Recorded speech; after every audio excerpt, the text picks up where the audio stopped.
Hello, fiction babes and storytellers. Welcome to Habits of a Writer podcast, where we talk about the good habits that lead to a finished manuscript.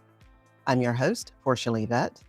I myself have written several novels, self-published one so far, and adding the finishing touches to release the next one. When I go to a movie or turn on a television show, I know I'm supposed to be cheering for the hero.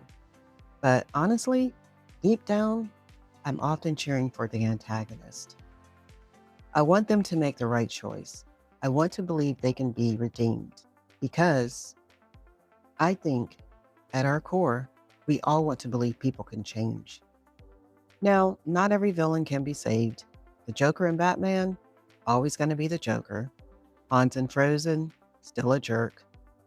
But then you have characters like Loki, my personal favorite.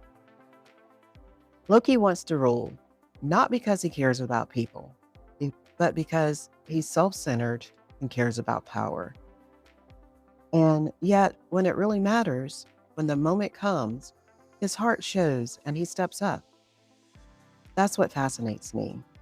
This idea that even the most flawed characters can transform. And here's the thing, that's not just for stories, that's for us too. It took me until my 50s to redefine failure. For years, I thought failure meant I had messed up or that I wasn't enough. But looking back, I realized failure was never about shame. It was about lessons, teachable moments. Every single time I fell down, I was being shown something I needed to learn. That's why I write adult coming-of-age fiction. Life is messy. It doesn't follow a straight line, and neither do my characters. I don't imagine myself writing a self-help book, but I can write a character who goes from total chaos to, okay, I got this. And when someone told me after reading It Was That Moment When, that my story gave them the guidance they needed at the right time, that's when I knew I was doing what I was supposed to do with my writing. In my mid-20s, I discovered Dr. Wayne Dyer, and that opened me up to the self-help world. Over the years, I kept coming back to his books, especially during hard times. I've been laid off 5 times in my life, and every time I thought my life was falling apart. But now, I can look back and see I was being guided. I was being asked to let go of what I didn't want so I could step into something new. At the time, I didn't see it as transformation, but that's exactly what it was. And that's exactly what I put my characters through. I don't let them off easy.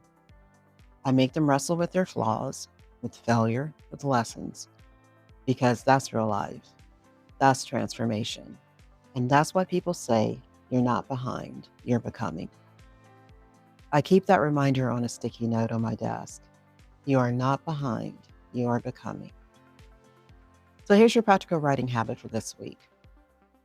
When you're creating your characters, let them have their flaws. Let them mess up. Let them be scared. Let them choose wrong. Let their ego get in the way. And then let them grow. Because readers don't want perfection. They want to see the highs and the lows. They want to see the transformation. And maybe that's why transformation stories resonate so deeply, because they remind us that even in our own messy drafts of life, we are still becoming. Don't be afraid to write your characters with flaws, and don't be afraid to embrace your own. Transformation is the most powerful story we'll ever live and ever tell.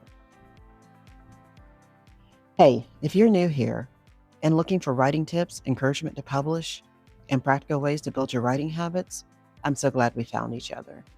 I'll be here on Tuesdays with new episodes. Until then, happy writing, my friends. Again, my name is Portia Leivette, and this is Habits of a Writer.